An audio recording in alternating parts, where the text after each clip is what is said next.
Lately, I've been trying to send you stories every day, but I feel like a large number of people who have signed up almost never come back to listen to the stories. I don't know where that is. Make you unhappy? I hope to receive comments and suggestions from you, and if you find the video good, please give me a like to give me more motivation. For those who have not yet subscribed, don't forget to click the subscribe button and press notification bell to wait for the next story. Now let's get into the story. Story 1. I'm 22 years old, and this happened about 2 years ago when I was still living at my grandparents' house. This was the only scary experience that has ever happened to me, and it was a doozy. My cell phone was on the nightstand next to my bed, and started ringing. It was like 3 a.m. To my surprise, the number calling me was the house phone, as in the phone downstairs. I answered, thinking that maybe one of my grandparents had hurt themselves, but when I said hello, I got no response. I again said, hello, Grandma, Grandpa, but again, nothing. That's when fear really hit me. I crept down the stairs, and they were really old stairs. They creaked. The whole house was dark, and I'd be lying if I said I wasn't petrified of what I would find. The house phone that called me was in the kitchen, and as I reached the bottom step, I was still holding my cell phone to my ear, and whoever was on the other line was still there. I could hear them breathing lightly. I walked through the living room and into the kitchen, my heart beating out of my chest. I switched on the light, and to my relief, nobody was standing there. But at the same time, I realized that they must be somewhere else in the house, or maybe the phone somehow malfunctioned and called the last number dialed or something. No, it was someone in my house. How did I know? Because suddenly they started laughing through the phone. I could tell it was a woman. It was my grandma. I ran upstairs to my grandparents' room, and it was locked. I could hear my grandma hysterically laughing through the bedroom door and through the phone.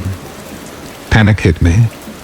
I kicked the door open and immediately saw my grandpa shaking my grandma as she sat on the edge of the bed, holding the phone in her hand and laughing maniacally. I have never in my life seen or heard my grandma laugh like that, but it was horror movie material. She abruptly then stopped as she woke up. Both of my grandparents completely brushed it off and told me to go back to bed, but it was so insanely scary that I almost wanted to scream at them. The next morning was like any other. My grandma made me pancakes, and when I asked her about the sleepwalking or whatever she was doing the night before, she just casually said, "It happens once in a blue moon." I told her what happened exactly, beat by beat, and she responded, "Oh my, that sounds so scary." Yes, Grandma. That's a freaking understatement. Story 2. One time, I drove back to college after Christmas, but before the winter break was over, so I was the first of my roommates to get back to the house that we were renting. Our house was in a pretty isolated spot on the outskirts of a town in upstate New York. I pulled into the driveway behind the house, went to the trunk, and grabbed one of my bags, and then ran inside because I had to use the bathroom so badly. I had been on the road for over 5 hours. I was inside the house using the bathroom for maybe 5 minutes. Afterwards, I went back outside to get the rest of my stuff from the car, and there were footprints in the snow all around it. Now, as I said, I was alone in the middle of nowhere. The only set of footprints should have been mine, from where I had gotten out of the car on the driver's side, walked to the trunk, and then walked to the back door. Yet now, there was another set of footprints circling the car, and then leading into the woods at the back of the property. It appeared that the footprints had originally come from the woods as well. I had left my trunk open while I was inside because I assumed I was alone, and nothing had been taken. But someone had seen me arrive. They came out of the woods, circled my car, and then returned to the woods. I grabbed the rest of my stuff, locked my car, ran into the house, and locked the doors. Story 3. Last year, the day after 4th of July, I went to my favorite lake to go fishing. Occasionally, I would take friends, but more often than not, I went alone. Unless you're fishing in the dark, nothing creepy really ever happens, and you would never expect something creepy to happen either. I went to a very specific spot on the lake where I have always had good luck catching fish. The sun was out, and it was peaceful. Nobody else in sight.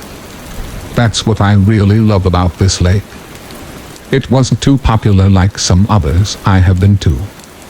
I was listening to an audible book, when suddenly, without hearing him at all, a man floats by in a little rowboat. I looked over at him, and he is stereotypically creepy, smiling at me and didn't say a word. To break the awkward silence, I said, "Hey, I didn't see you there," and then let out a fake little laugh.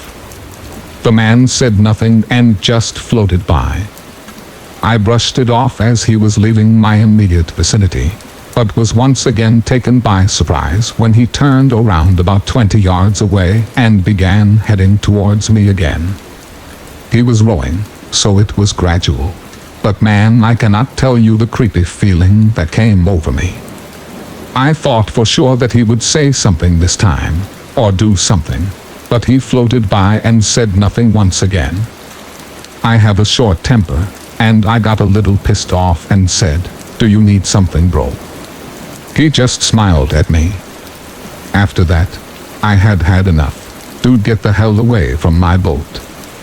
He stood up and continued his disrespectful stare. After just standing there looking at me like an idiotic psycho, he picked up the small anchor he had on his piece of crap little boat and tossed it behind him into the dark lake. I immediately stood up and started railing in my line. A few seconds later, I put my pole down and started my motor. I looked at him one more time before I blasted away, and this guy was still smiling. I flipped him off and was gone in seconds. Well, that kind of ruined my mood, and I felt pissed off and creeped out, so I decided to call it a day. I have been to that lake 100 times since and have never seen that guy again, and I better not either. I might just punch him in the face. I have no idea what his deal was, if he was annoyed that I was fishing in a spot that he liked, or if he was picking a fight. I have no idea. Thinking back on it though, the whole thing was stupid, and honestly, creepy as hell. Story 4. About 5 years ago, my mom started dating a guy she met on a dating site. That part is fine.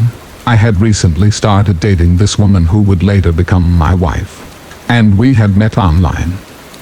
My wife and I never really liked this guy. We didn't think he was mean or anything like that, just a little creepy. He was quiet.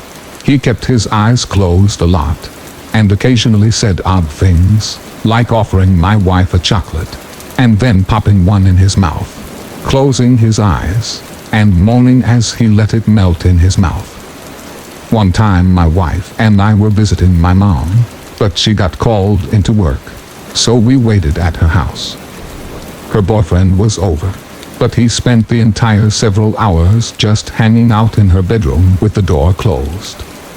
Just before Christmas, my mom and this guy started having difficulties. My wife and I were visiting her for the holidays, and she dropped all of her problems on us, and we listened carefully, and told her our opinions, and suggested that she would be better off without him. She already had her mind made up though, and decided to break up with him. On Christmas Eve, we spent the night at my mom's and got up early on Christmas morning to visit my dad at his house. We didn't plan to spend the night at my dad's, but we got snowed in, which was actually a nice Christmas surprise. The next day, we left as soon as we could get through the snow, and my wife suggested that we stop by my mom's house on the way, so that we could see if she was okay. My wife just had a really bad feeling about my mom's now ex-boyfriend. My mom's car was in the driveway, but that doesn't mean much, because she lives close enough to work that she often walks, and it hadn't snowed in her town. She also never locks her door, which drives me crazy. So we let ourselves in. That's when we see blood oozing out of the refrigerator's water dispenser. It had filled up the spill container and was leaking onto the floor and had made a puddle. My wife screamed, and I freaked out. I fully expected to see my mom's head in the freezer. I nervously opened the freezer to find a bag of frozen cherries that had been opened, crammed into the freezer so that it fell onto the ice dispenser and melted. I thought my mom was decapitated by her creepy ex-boyfriend. Story 5. A few years back, I lived with my mother and German Shepherd in a 2-bedroom rented townhome.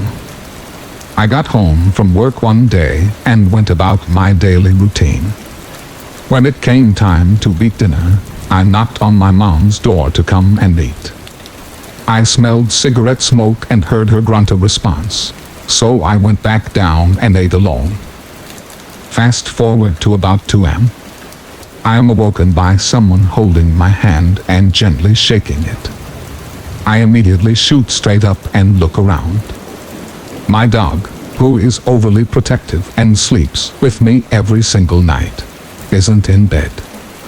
She isn't even in the room. She most definitely was on my bed when I went to sleep. I sleep with the bedroom door shut and locked. She is scratching at my closed and locked bedroom door from the hallway. Frantic, I bolt for the door, let her in, and she is searching the whole room. I am now yelling for my mother. No answer. I force my dog to walk down the hallway with me. I still smell cigarette smoke. I bang on my mom's door. No answer. So I just open it and she isn't even home. The bed is made and her TV is off. My dog and I search the entire house and nothing is out of place. All the doors and windows are still locked. I was freaked out, to say the least. The next day I called my mom and she told me she left early the day before to go visit my sick grandfather, who was holding my hand that night. Your guess is as good as mine. Story 6. I used to have a penchant for wandering around abandoned buildings when I was in high school. One time a friend and I decided that it would be a good idea to explore a farmstead that hadn't been in use for years. The whole experience was really bizarre. The farmstead was accessible by a long gravel road that brought you to a cluster of dilapidated buildings around a central barn. We parked at the end of the gravel road near the turnoff to the main road so we could walk around the property and just pull out quickly later. We went into the barn first and there were deer bones arranged in a circle around the skull and a bunch of blankets and wood stacked in a corner of the room. We thought it was really cultish and weird, so we left and started walking back to the car. Halfway down the gravel road we heard crunching heavy footsteps and someone screeching behind us, blood-curdling screeching. We sprinted back to my car and tried to peel out of there as fast as possible, but it had snowed the night prior and my back tire was stuck in a puddle of melted snow. My friend was screaming because she was so freaked out but wouldn't turn to look at the path behind us. By the time I had gotten the car unstuck, she turned around to see if there was someone following us, and there was no one there. It could have been a bird or something, but we both swear up and down to this day that someone was following us. I really thought I was going to die that day. Story 7. The most terrifying night of my life happened when I was 20 years old. It was the day before my mother's birthday, so I wanted to get her a few things now that I had started working and could afford proper gifts. In the afternoon, I drove into the city to shop. First stop was to get her a nice card, and while I was at it, a balloon that was filled at the store that said happy birthday. Next up was a gift certificate, and on my way out I grabbed a box of chocolates from our favorite place in the mall. It was early April, so I knew the chocolate would not melt in the car. I got a call from a friend asking where I was and if I wanted to meet up with a few other guys to grab a bite to eat and to see what there was to do, and I said sure. We all met up and ate dinner and thought of things to do, but our town was so boring that we decided to call it a night and go home since it was getting late. The drive home was a 20-minute stretch that turned very dark as I got into the country. Driving on this country road always creeped me out since there was basically no shoulder and there were always animals running back and forth. It was also pitch black at night with only your headlights providing visibility. There were a few street lamps here and there, but all in all a dark stretch of road that was basically woods on both sides. With very little traffic, you could expect no one behind you, and that made the vehicle pitch black inside. As I was driving, I noticed someone moving in my rear-view mirror. It was the dark silhouette of a person's head that slowly positioned behind me. I was instantly horrified. Fear hit me like 1,000 ice-cold needles piercing my body, and my lungs felt seized. I couldn't even scream. At that young age, I rarely locked my doors simply because I never left anything of value in the car, and the car was very old with no electric locks. I never imagined someone would want to hide in my car, but I instantly regretted not being more cautious and started to think about what this person wanted or what they planned on doing to me. I did not think they knew I saw them, but I began panicking as thoughts quickly raced through my mind of my throat getting slit or a gun pressed to my head. I was also ashamed and sickened at how afraid I was. This gave me enough courage to make a move, and I instantly decided to do something. In one swift motion, I yelled like a soldier running into combat and threw half my body behind me, flailing my arms to grab whoever was there. My seatbelt was buckled, so if we struggled and crashed the car, hopefully I would be okay. I was not going to let this person have the upper hand. My arms were frantically trying to grab a hold of hair or clothes or skin as I can feel the car swerving around after hitting the steering wheel with my thighs. I quickly flipped on my dome light above my head, but there was no one there. My backseat was empty except my mom's birthday gifts and the slow-moving helium-filled balloon that I had mistakenly just assumed was a human head. Story 8. My grandmother and I had always been very close. She practically raised me, and our houses were 5 minutes walking distance from each other, so I frequently spent the night at her place. Grandma had always been a deeply spiritual person, and she taught me to never be afraid of the energies around us. I never really understood what she meant by that until one unsettling evening. In my nightgown, I made my way to her room to wish her a good night. She was already asleep, so I figured I would just go back to the living room and watch some TV until I felt sleepy. But before I could, I noticed something odd. You see, the windows in her room could only be opened from the inside, and I noticed that they were wide open. Unusual as it was, I brushed it off as her simply forgetting to close them before she went to bed. I slowly crept to her windows, but they suddenly shut close. I stood there for a second, trying to make sense out of the situation. The night was considerably windy, so I thought a gust of wind had been responsible for this. Even though it was a loud bang, my grandma shifted positions underneath her covers. But that was it. I backed away as to not wake her up, still facing the windows.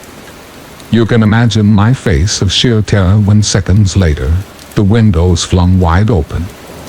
My eyes widened when my grandma rose from her sleep and facing the windows she said, "You should leave us alone now. We want nothing to do with you."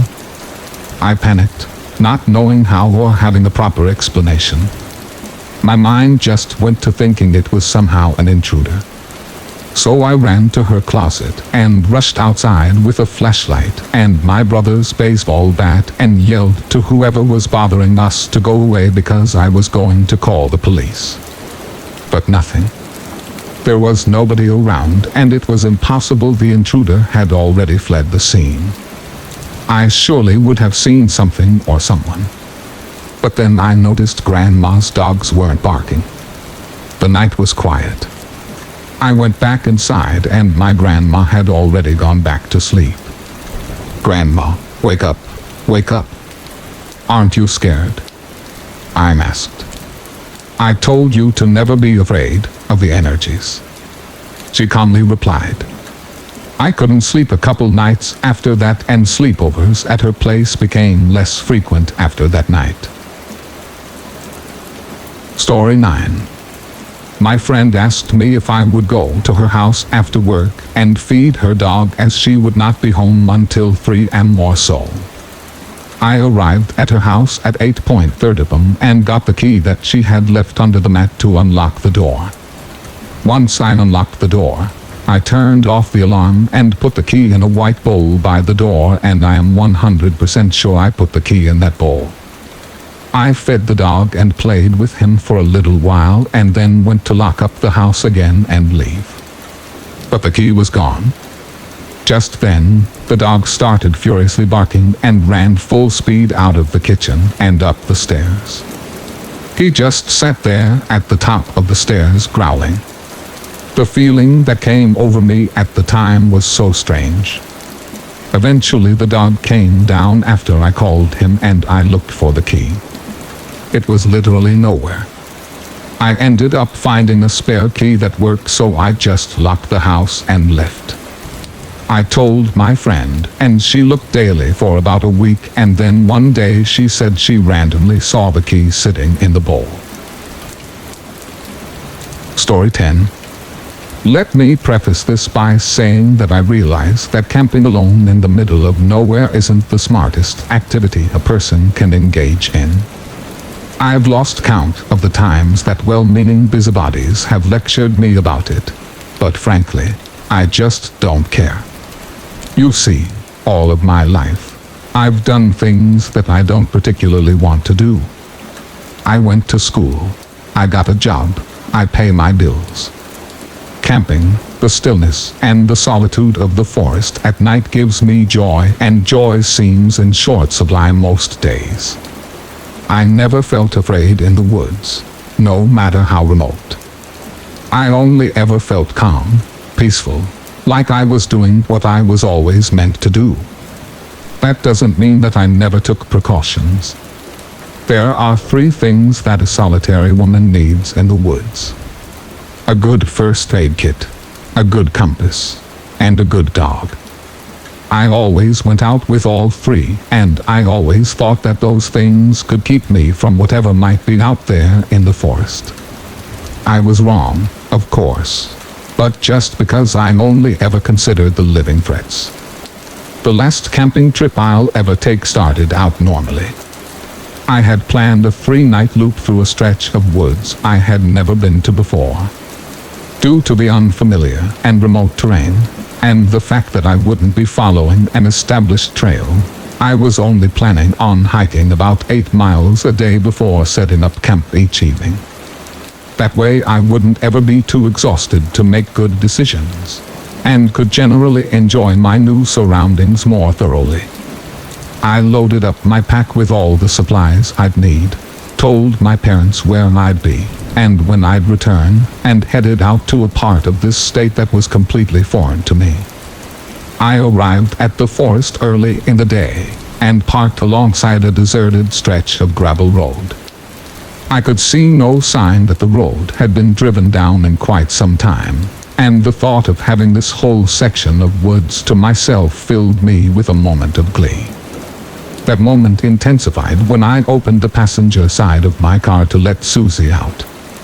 Susie was the kind of dog that provoked endless speculation about her genetic line, but ultimately she was several different kinds of mutt all rolled into one.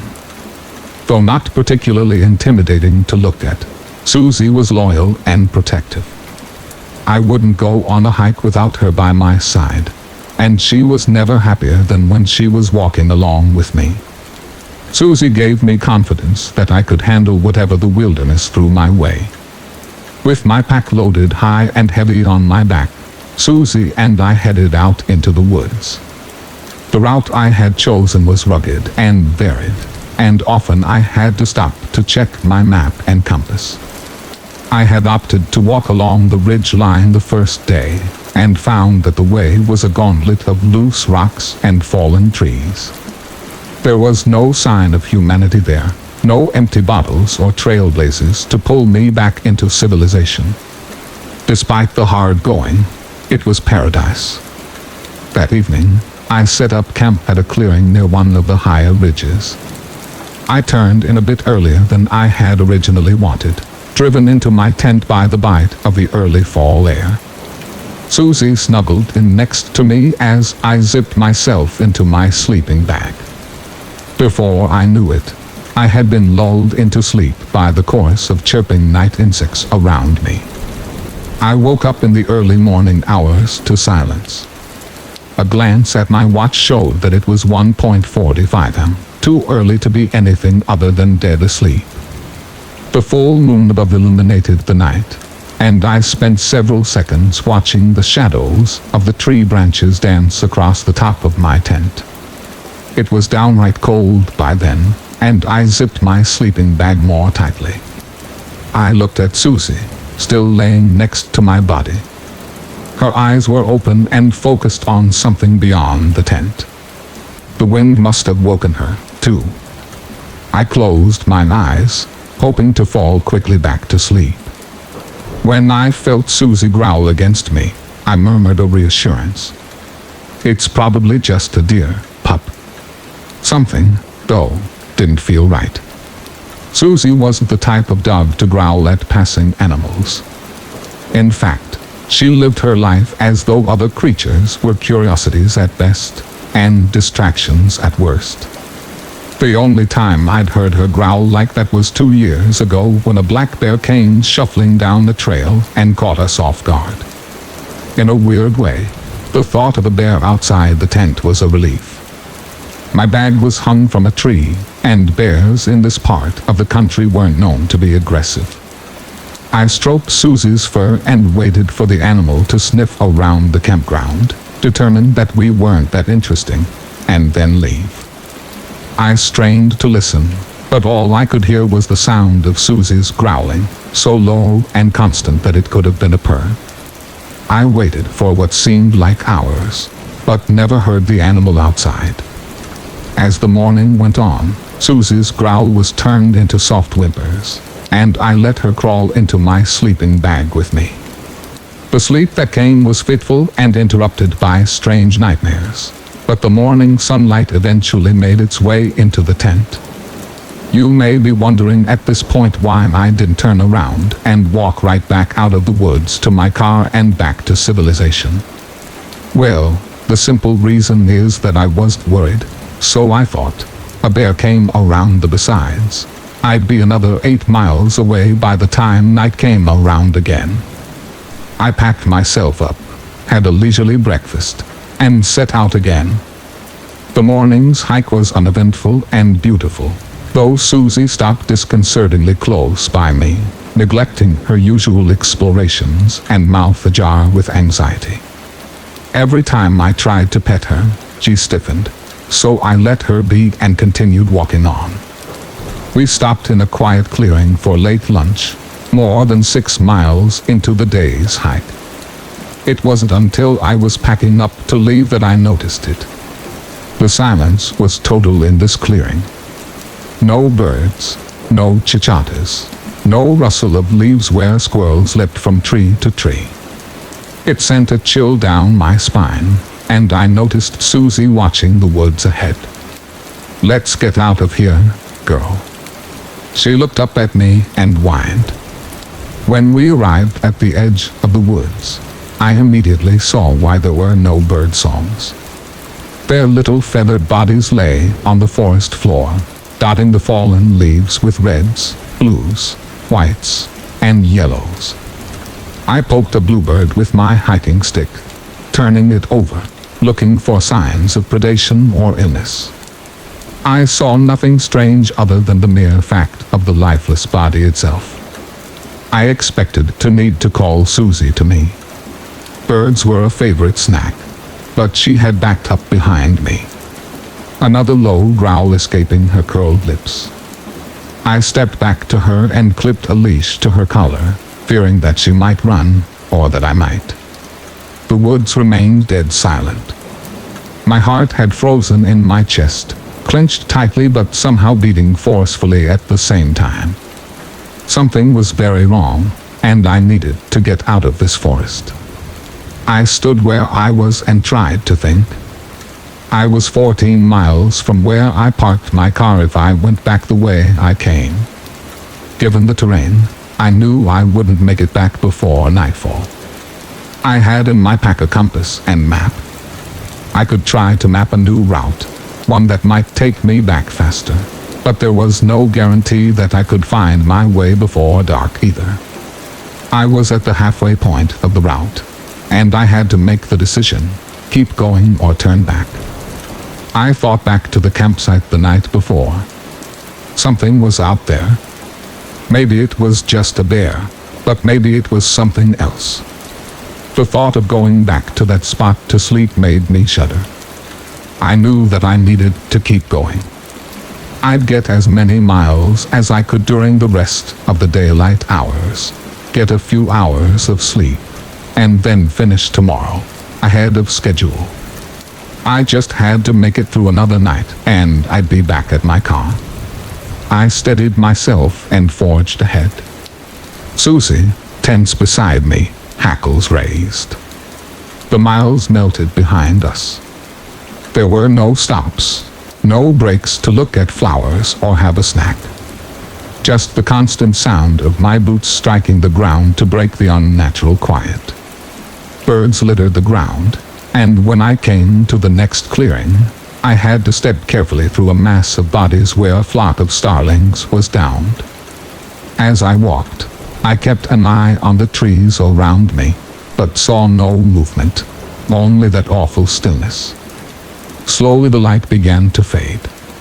Its rays become orange and diffuse through the leaves. I knew that I had to stop, that I couldn't keep going through the night. The tent, though made of polyester and carbon fiber, would at least allow me the illusion of security.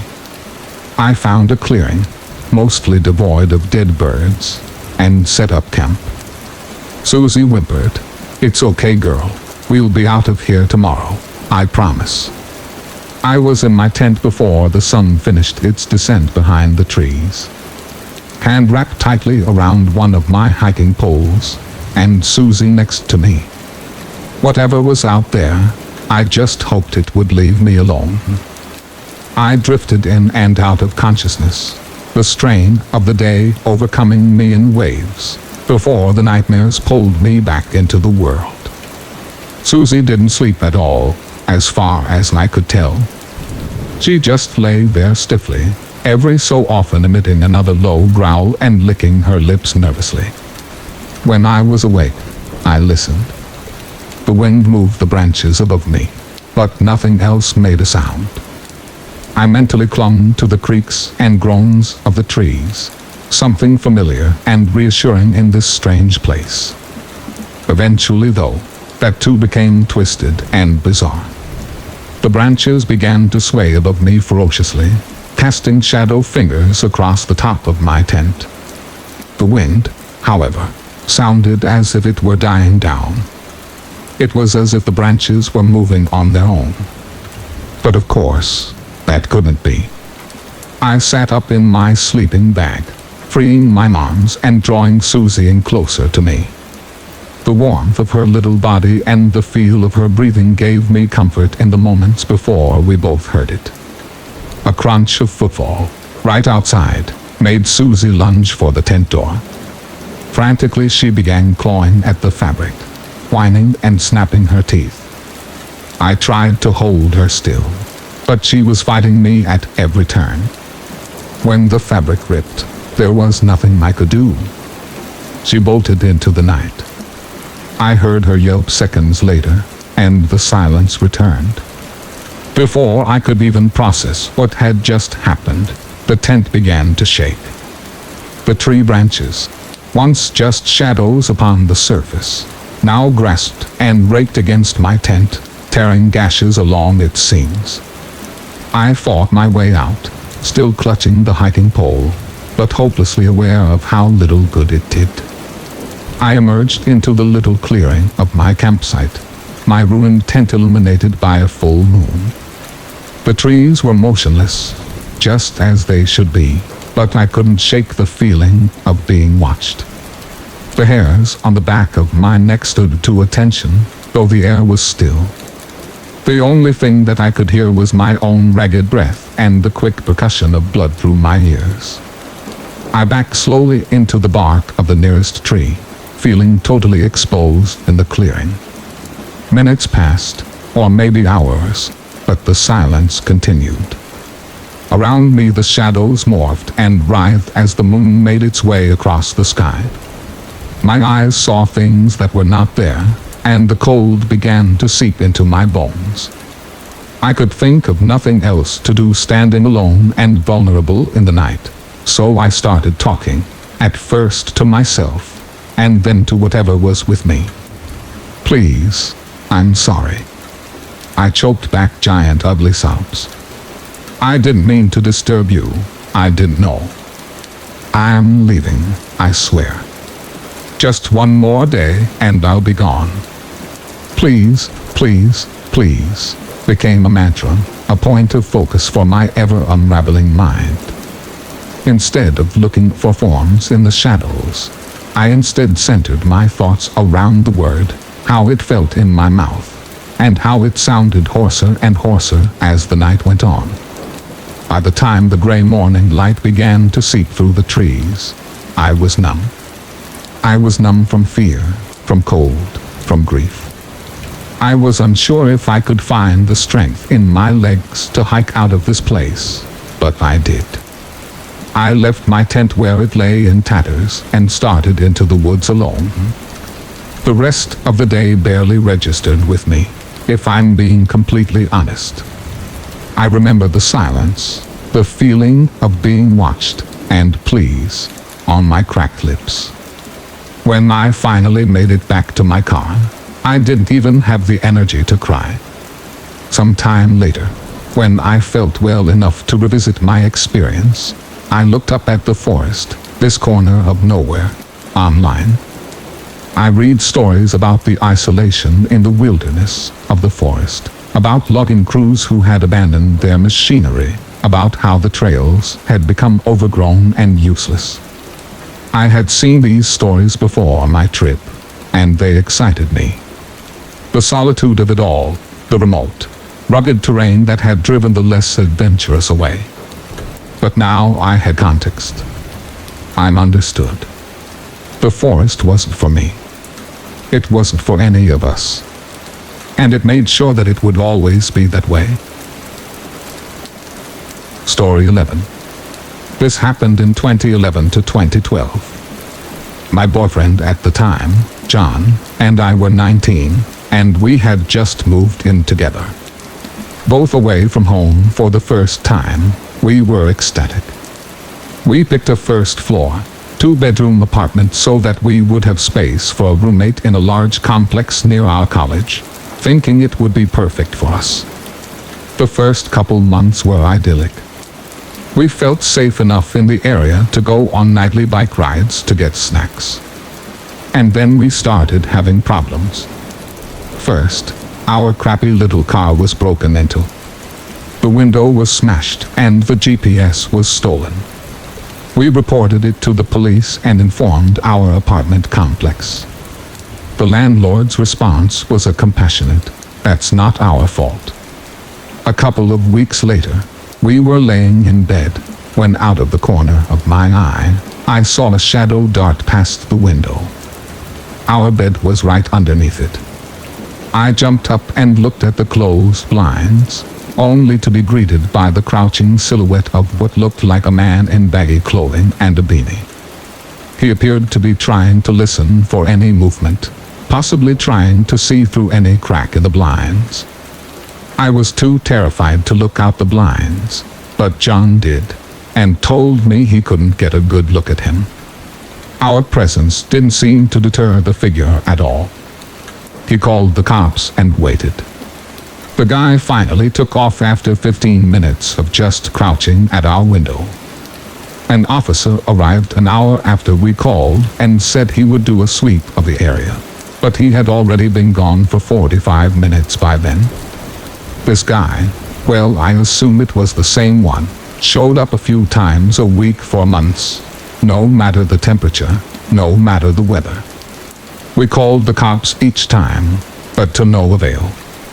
We actually started to get used to him looking in, and after a long period of no escalation, got complacent, and began to wonder if he was just a peeping Tom of some sort rather than a guy casing the joint as we initially assumed. It was always the same thing. He would show up and we would see his silhouette crouch outside our window for about 15 minutes until he left. The worst part was that I could never see his face or anything. He was too well covered, and it was too dark. Essentially, we were being haunted by this creepy faceless crouching shadow. We finally bought thick curtains for the bedroom, so we couldn't see him anymore. Not sure why that particularly bright idea took so long to appear in our heads, but I'm pretty sure we'd both be the dumb people in a horror movie. I think half the reason we bought the curtains was because we didn't want to see him anymore. Out of sight, out of mind, and there seemed to be no other choice but ignorance with how unhelpful and unconcerned the cops had been. And indeed, with curtains permanently drawn, we stopped thinking about him for a little while. John's younger sister was living with us by the time. She was very much a capable woman, so we weren't too worried about leaving her alone while we went on a short vacation. She had never complained about the creeper, though she was aware of him. And he didn't seem to stop by her window. Neither her room nor the living rooms had the same thick curtains as the bedroom. We had our vacation, and when we came back, the first thing she said to us was, "So, your friend stopped by." Our eyes grew wide. The creeper. She nodded and went on to explain that she was in the living room playing video games in the dark. When he walked up to the living room window, with the blinds drawn, he put a flashlight against the window and began knocking on it. She had screamed, ran to the bathroom, and locked herself in and called 911. But it was the same story. The cops took forever to show up, and by the time they did, again, he was long gone. This set something off in John. Now the creeper seemed to be escalating, and the guy was messing with his little sister. I'm positive she had called him again when this was going down. I'm positive if she had called him when this was going down, we would have headed straight back to the apartment during our vacation, which is probably why she didn't. She was considerate like that. He told me he was going to take care of it himself. I begged him not to. At the same time, I also kind of understood where he was coming from. My fear was not knowing whether the guy had a gun or not, but I gave up arguing, so we kept the curtains open that night and waited for him to show up. Around 1 a.m., he finally did. John grabbed a bat and walked calmly out of the apartment. I hid in the bedroom closet, phone already dialed to 911, terrified of what I was about to hear go down. What I did hear was John giving off a terrifying, guttural scream somewhere near the back corner of the building, followed by the shadow of the guy outside the thin bedroom window standing up, stumbling, falling back, then standing up again and running off. I heard the footsteps of John going charging past the thin bedroom window as he continued uttering that freaky scream. When John came back inside unscathed, the mixture of relief and the hilarity of his terrifying howl led us both to laughing until our stomachs hurt. It was kind of awesome to realize what a wimp the guy who had been scaring us for months turned out to be once he was confronted, and that was it. We even kept the curtains open to see if he would come back, but that was the last time we ever saw the creeper, and I hope I never officially meet him. Incidentally, our apartment was burglarized not too long after, but we couldn't confirm that it had anything to do with this guy. Seems obvious, but the police were entirely unconcerned, even bored by the whole thing. There were cameras in the hallway, but the complex told us, of course, they weren't working that day. We moved out a couple months before our lease was up because we just couldn't stand living at that place anymore. The place that we were so excited to move into turned out to be the worst choice we had made. Story 12. Honestly, I hope I never would have had to share this story, but as of a couple nights ago, it looks like I have a story to share after all. I can't really say that I'm happy about it either.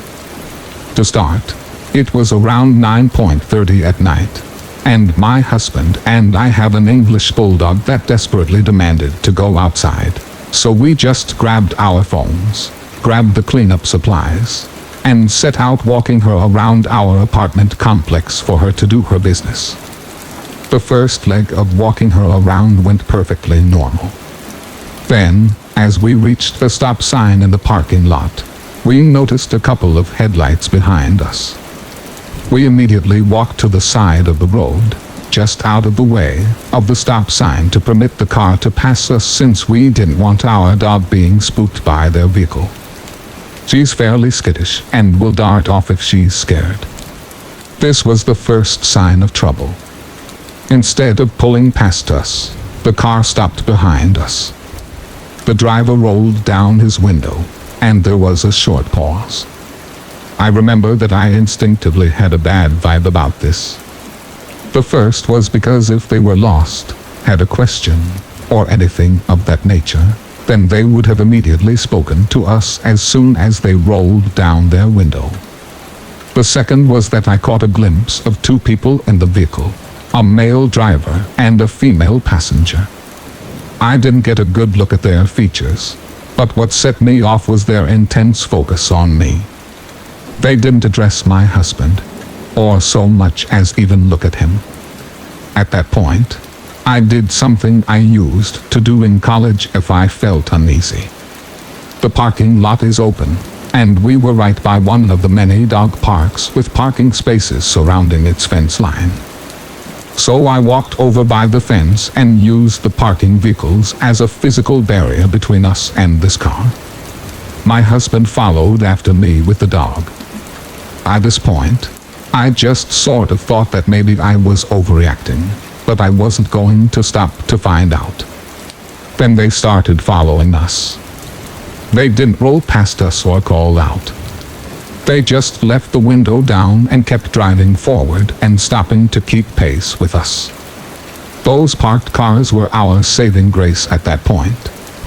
Once my husband and I realized that, oh man, this is actually happening, we had rounded towards the front of the complex.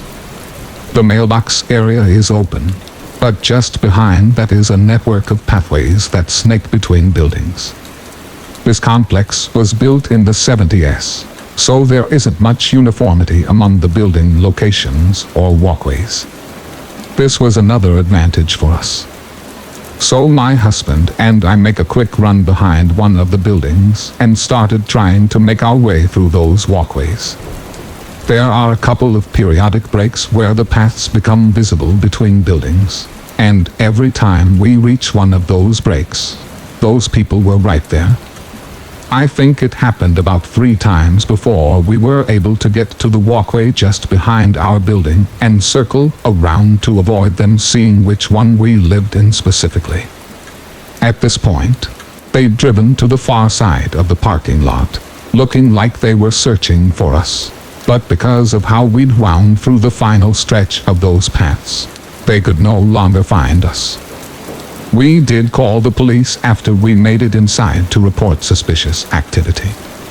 They didn't give us any information afterwards, but there has been a steady increase in police presence in our area since then. I have no doubt in my mind that they had ill intentions. What gets me was their brazenness in this entire ordeal. I was alone. I had both my husband and my English bulldog with me. To add even more confusion, I'm not really winning any beauty pageants myself. I'm not really someone that gets picked out of a crowd. I do 100% believe that this was an attempt at a crime of opportunity. I don't think this couple had much experience at all otherwise. They probably would have tried lowering our guard first before following us around. In the end, that inexperience and suspicious behavior was what tipped us off, and their foolishness is the reason why I believe that no crime was committed that night. Story 13. 17 or so years ago, I worked IT for the large local hospital in my city. We also provided IT services to 7 other smaller hospitals in towns across the county and the neighboring county. My job was to build, install, and fix computers and provide support to our 6,000 users. It was an incredibly stressful job, made even worse because I was the only person on the IT staff who lived in the city where the main hospital was located, so I was often on call after business hours too. When I began there, I was straight out of university and very, very young, as I had graduated high school much younger than most kids do. I was also very shy and rather anxious. While I was unquestionably geeky and awkward, I am autistic, high-functioning autism, so my social awareness and skills are rather poor, and I find social contact of any sort intensely uncomfortable. Remember this, as it has bearing on what happened. I was still young and reasonably cute. I would never have been called beautiful, as I was plain and a little bit overweight. But I was cute. I dress in loose, baggy, masculine clothing and do not wear makeup at all, despite being female, as I have sensory problems that make fitted clothing and the orderly feel and scent of cosmetics very hard to tolerate. So yeah, not exactly a runway model. I was in my very early 20s when this happened, but my shyness and immature social skills made me seem more like a young teen rather than an adult. I'm also asexual, so I choose not to date. The hospital where I worked was going through some repairs and upgrades, one of these being the replacement of the antiquated HVAC system in the main building on the hospital campus. They brought in a major company to assess the hospital's needs, choose an appropriate system, and install it. This meant that one of the representatives from the company would be present at the hospital daily. He was given an office beside that belonged to the head of hospital maintenance, and I was directed to get him a computer and set him up on the network. When I got to this office and began installing the computer, things started getting weird. This was the first time I had even met the man, who I will call Andrew, for the sake of my own safety and privacy. This guy was at least 20 years older than I was, rather reedy looking, due to being very tall and quite thin, and very average in appearance. Your typical forgettable middle-aged man, but he would not take his eyes off me. Being autistic, I am naturally very uncomfortable with eye contact, especially the prolonged sort, and this man was just openly staring at me as I worked. He introduced himself as Andrew X and began asking me innocent work-related questions, but these soon morphed into very personal inquiries that had nothing to do with work, like asking where I lived, or if I had a boyfriend, that sort of thing. I told him that I lived in the same city as the hospital, but not exactly where, as I actually lived right across the road from the hospital and didn't want him knowing that. I lied and told him that I had a long-term boyfriend, too. Any question that veered in the direction of dating or romance got a curt, uninviting, bald-faced lie as an answer. I was getting very uncomfortable at this point, but I didn't react as I would now. Nowadays, I would tell a guy asking that sort of question that it's none of his business, and inform him that he was being inappropriate, and I wanted it to stop, where I would complain to HR. But back then, I was very uncertain, petrified of conversation, and afraid to make any sort of complaint about anything, so I just kept working. I ended up having to sit down at his desk to install the correct software accesses, and while I was seated, he walked up behind me. I thought, hey, he's just watching what I'm doing to access the program that he needs. But no, he put his hands on my shoulder and began to massage them. I froze, stiffening up. "You're as stiff as a board," he said as he kept kneading my shoulders, all full of knots. Well, if I hadn't already been tense and bothered by his intrusive questions, I most certainly was after he began touching me. It's very common for autistic people to deeply dislike being touched. I tried to squirm and get out of his grasp, afraid to tell him to stop directly, as we were in a rather secluded, untraveled part of the hospital's basement, and I was afraid to make a scene or anger him. I hurried through, getting everything done, told him to call our help desk if he needed any other help, and practically ran out of his office. I should have told HR right there and then, but I didn't.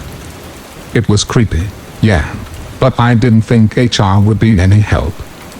It was so borderline, I thought just treading the edge of inappropriate. I did tell my boss that Andrew made me feel uncomfortable, but my boss forgot about it almost immediately. Fast forward a couple of weeks. I was working in the medical imaging department, installing some terminals in the CT scan suite. I was visible from the hallway. Andrew passed, walking with two men from building maintenance. As soon as he saw me, he began loudly telling his companions that I was cute, pretty, smart, sexy, laying it on thick. He walked past again and again, loudly praising me and saying that he wanted to date me every time he went by. The two men that he was with knew me a little, and I could tell that they were bothered and embarrassed by this guy's inappropriate behavior. Finally, I finished up and ran back to the safety of my own department. Another week passed, and I was heading home late. I was using the underground tunnel between the main building and a smaller one, used for solely administrative offices. It's a long tunnel, passing below a busy road, and I often took this route going home, as the smaller building was very close to my apartment complex.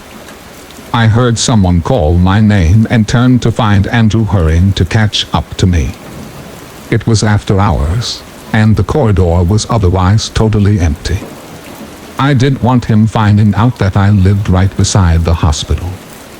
I turned and ran, hearing him call my name over and over again.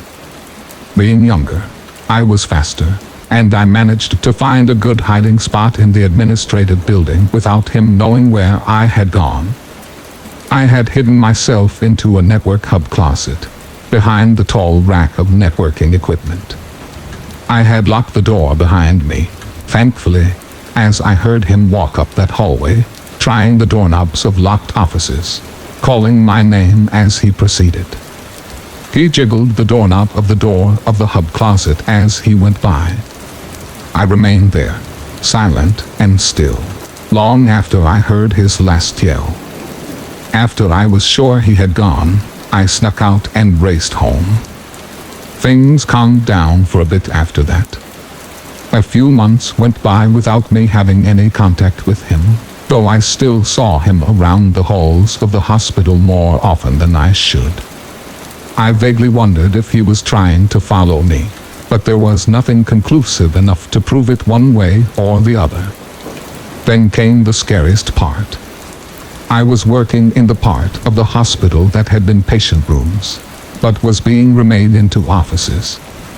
I had to pull network drops into these offices to allow computers to access the network. I lost track of time while I worked, and the other people working there with me, the painters and the men setting up the new desks, went home without me noticing. Eventually, I was completely alone. When I happened to glance at my watch, it was almost 6:30 in the evening. I usually left at 5:30. I packed up my tools and left the room where I had been working. I stepped out into the long hallway, tired and thinking about what I would make for dinner. I hadn't gone very far when I heard footsteps approaching and looked up. There was Andrew, quickly walking towards me. I hoped that if I had switched to the other side of the hallway, he would rush on past, as he did seem to be hurrying, but no such luck. He veered over to me, grabbed me hard by my biceps, and forced me up against the wall. He then proceeded to pin me there with his body while he groped me, easily pushing away my hands as I punched and slapped, trying to get him off me. For a thin man, he was surprisingly strong. He leaned down so his face was close to mine, and I thought in horror, oh God, no. He's going to kiss me. So I twisted my neck and turned my face as far from his breath as was possible. Instead, he growled into my ear, "Normal girls like it when a guy wants them. Normal girls let guys date them." All the while I was yelling, "No." Finally, my brain got itself out of freeze mode and I became angry. I shoved him hard, and once I had enough space to make the move, I kneed him hard in the groin. He doubled over, wheezing and moaning. I ran and locked myself into one of the rooms I had been working in. The doors were solid hardwood, and the locks were strong, so I knew I would be safe despite him starting to pound and kick the door. Only one problem, though. I had no way to call for help. I didn't carry the on-call phone during the day, didn't own my own mobile phone, 'cause back then mobile phones weren't allowed inside hospitals, and none of the rooms that were being renovated into offices had phones installed yet. I was trapped. My only way to call for help would be opening the window and yelling out. Meanwhile, Andrew continued pounding and kicking the locked door, screaming insults and threats. 5 minutes passed, then 10. He was still beating and battering the door, slamming hard against it with his full weight. I began to fear that I might be trapped there all night, with him on the other side of the door trying to break in. I don't know what finally made him give up. Maybe he heard somebody approaching. Suddenly the yelling and banging at the door stopped completely, and I was left in breathless silence. I remained there, listening at the door, trying to detect the telltale rustle of clothing or squeak of a shoe that would tell me that he was still there waiting for me to open the door. Nothing. Just sweet, lovely, safe silence. I slowly unlocked the door, then inched the door open and peered out. No one. He was gone. I knew he might be hiding out of my view in another office, but I had to do something. I couldn't just hold up in an office for the next 14 or so hours. Knowing it was a risk, I bolted for the stairwell and raced down to my department. I felt safe there as my workspace was in the cold access controlled server room, and only my coworkers and I knew the combination needed to get in. Only one person was still in the department, the woman who handled the help desk calls. I began to cry the second I saw her, and she frantically asked what was wrong. She held my hands as I told her what just happened, and she was the one who convinced me to report Andrew to HR. I knew that HR would be empty at that hour, so I sent an email rather than calling. Then I went home and became a little ball of tears, worry, anxiety, and horrified nausea. I called in sick the next day. The HR staff called me at home that afternoon, and I reiterated all I had already told them in my email. How he had been kind of inappropriate from day one, and how things had escalated so horribly. The HR director asked me to come in and write out a formal complaint for him. I did. Because Andrew didn't work directly for the hospital itself. It was difficult for HR to handle this, I guess. They did contact the company he worked for, but he was not fired or even transferred to some other client site. He was given a tiny slap on the wrist and told never to come near me or attempt to communicate with me in any way. I still had to see the guy at work nearly every day, and I felt unsafe when my tasks took me away from busy areas. This added to the stress of the job, and I began to suffer from stress-related medical problems like migraines, depression, and anxiety. I felt very unsupported and unprotected by HR, too. About 18 months after that event, I quit that job. I knew he might be hiding out of my view in another office, but I had to do something. I couldn't just hold up in an office for the next 14 or so hours.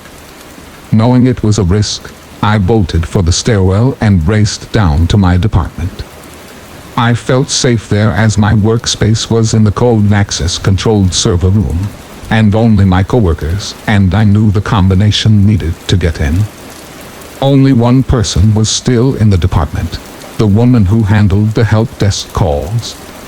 I began to cry the second I saw her, and she frantically asked what was wrong. She held my hands as I told her what just happened, and she was the one who convinced me to report Andrew to HR. I knew that HR would be empty at that hour, so I sent an email rather than calling. Then I went home and became a little ball of tears, worry, anxiety, and horrified nausea. I called in sick the next day. The HR staff called me at home that afternoon, and I reiterated all I had already told them in my email. How he had been kind of inappropriate from day one, and how things had escalated so horribly. The HR director asked me to come in and write out a formal complaint for him. I did. Because Andrew didn't work directly for the hospital itself. It was difficult for HR to handle this, I guess. They did contact the company he worked for, but he was not fired or even transferred to some other client site. He was given a tiny slap on the wrist and told never to come near me or attempt to communicate with me in any way. I still had to see the guy at work nearly every day, and I felt unsafe when my tasks took me away from busy areas. This added to the stress of the job, and I began to suffer from stress-related medical problems like migraines, depression, and anxiety.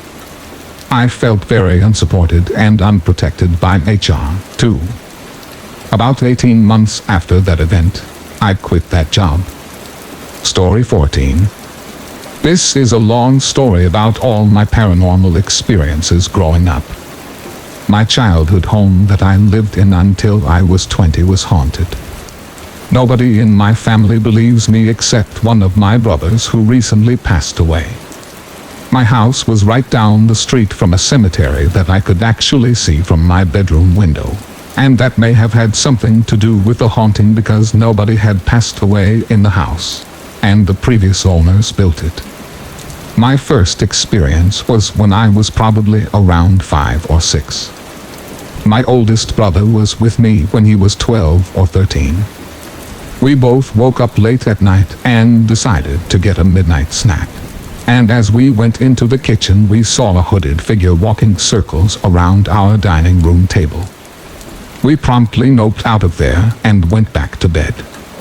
He has no recollection of this, but I am positive it was not a dream. When I was about 8, I had my best friends did the night, and we both slept in my bed, which was right next to the window. She woke up in the middle of the night and saw a man standing over us and looking down at her, so she quickly put her head underneath the covers. And when she peeked back out, he was gone. I always locked my door, and she also remembers seeing the moonlight reflecting off his bald head, and neither my dad or my brothers had a shaved head. Fast forward to when I'm roughly 16. I had multiple experiences at this time, as did my friends. One night I was taking a bath, and again I always lock the door, while all of a sudden the door opens. I call out to my mom and my brothers, but I get no response. I had the window open, so maybe the lock hadn't clicked, and the breeze somehow caused the door to open. I get out and lock the door and shake it in the lock, just to be sure. I get back in, and about 5 minutes later, the door opens again, and I hadn't even heard the lock turn. I got right to bed. About 6 months later, I had a girlfriend spend the night. My mom actually told me this, but she is very conservative Christian and does not believe in ghosts, so she passes it off as sleep talking, or my radio somehow coming on. She woke up around 4 a.m. to go to the bathroom, and she heard a man talking in my room. She heard it so clearly that she thought I snuck a guy in. I was about to try to open the door, and it stopped. I am a light sleeper, and would have woken up if my radio came on, and there's no way my friend or I could have sounded like an actual man, because we both have soft, feminine voices. She still refuses to acknowledge that any of this has happened, despite all my encounters. Another time, I had lost my phone, and was looking around for it. My dresser was all the way across the room from my door, and I was about to walk out to search the living room, when a piece of paper blew off the dresser onto the floor, despite not having a fan going on, or a window open, and I was already across the room. I cautiously went over, and picked it up, and my phone was under it. I just said thank you aloud, and went to bed. Story 15. A few years ago, I worked at a small local pet shop during college. I was one of 2 women who worked there, and we didn't generally work at nights together. This store kind of specializes in saltwater fish, and reptiles in particular. To have newbie reptile or aquarium people, or people just looking to learn some more, before actually getting a little companion. About a year into me working there, this one man came in and started asking questions about the bearded dragons in particular. I humored him for the first couple of minutes he came in, and answered his questions for an hour and a half to 2 hours each time he came in. But then he just kept coming in, not buying anything, not looking at any other animals. He refused to talk to any of my other co-workers, standing right next to me. He was definitely a dude with a creepy vibe. But after about the 3rd time this guy came in, and questioned me about the bearded dragon's mating habits, for about an hour, we all started getting uncomfortable. He knew my schedule because we were such a small store. I would call my friends and tell them to come hang out at the shop while he was there, because he was just so persistent about talking to me, and only about the bearded dragons, with the occasional, "Do you have a boyfriend?" or a pickup line.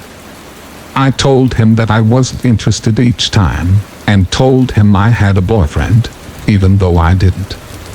At first, we were all pretty forgiving, chalking it up to social awkwardness.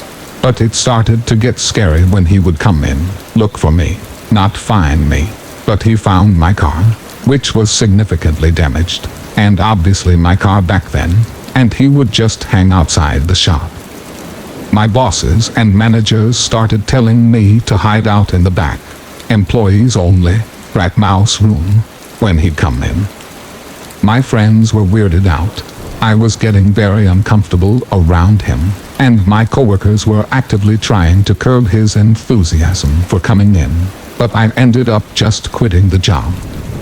Around a month later, I'm watching the news with my dad, and oh buddy, were we in for a surprise.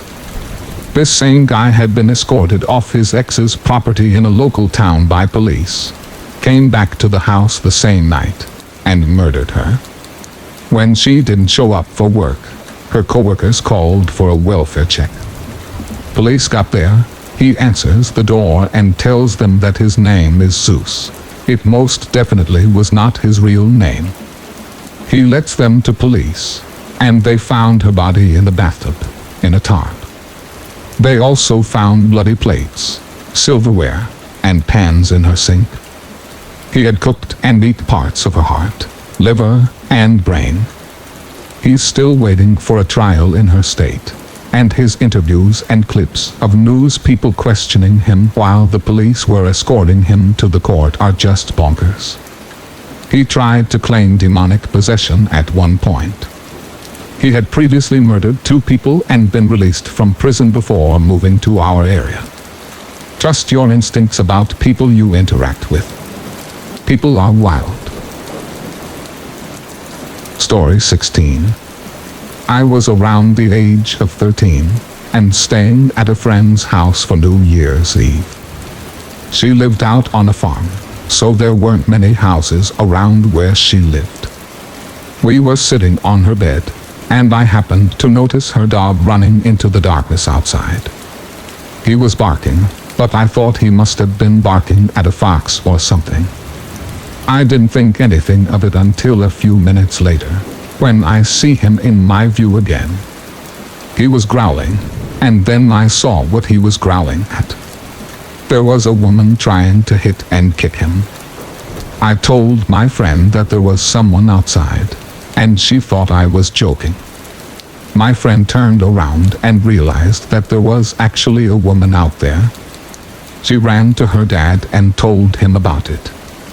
He ran to his room and came back with a shotgun.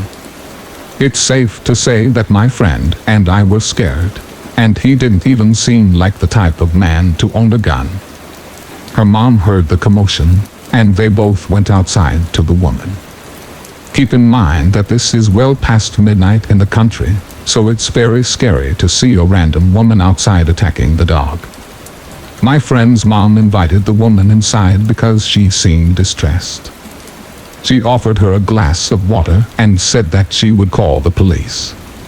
The woman was saying not to call the cops, and that her boyfriend was actually down the road, and they had gotten into an argument, and they had gotten physical, but she would be fine.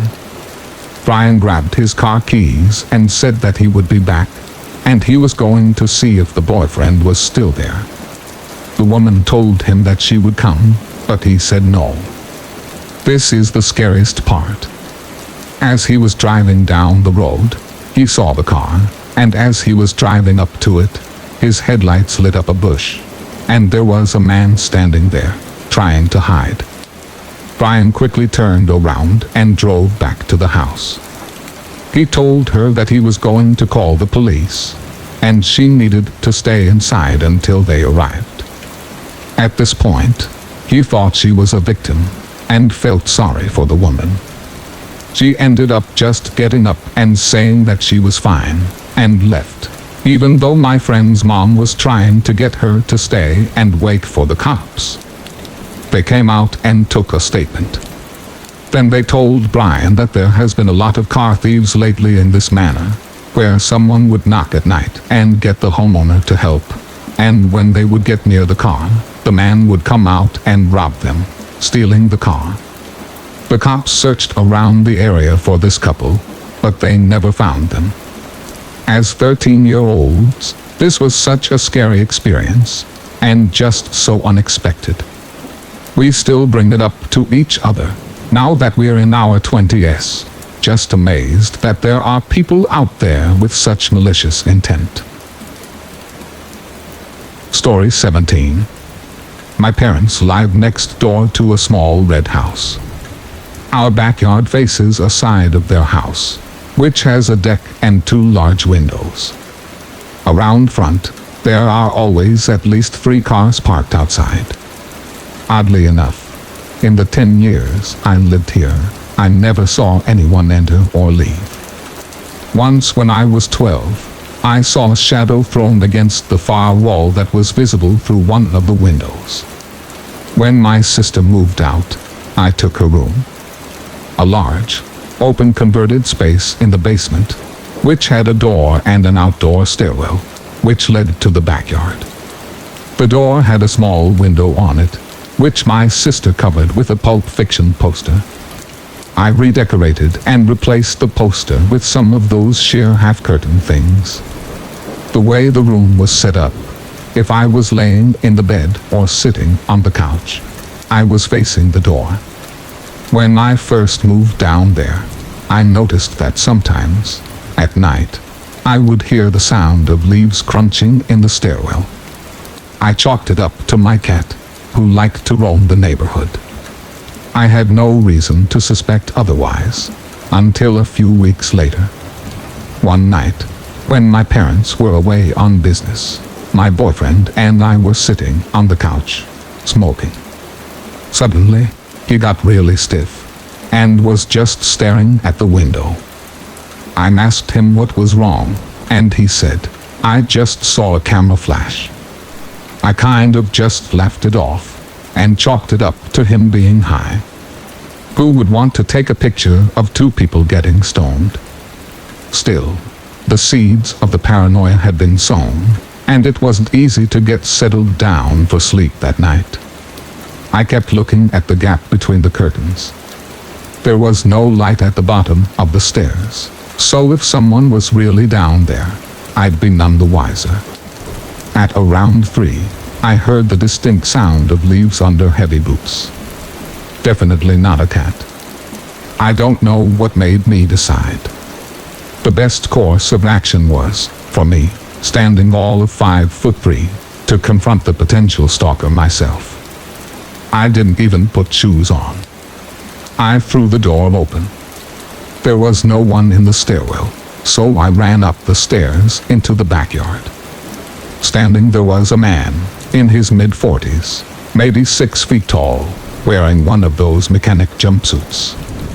He was holding a clunky, outdated digital camera.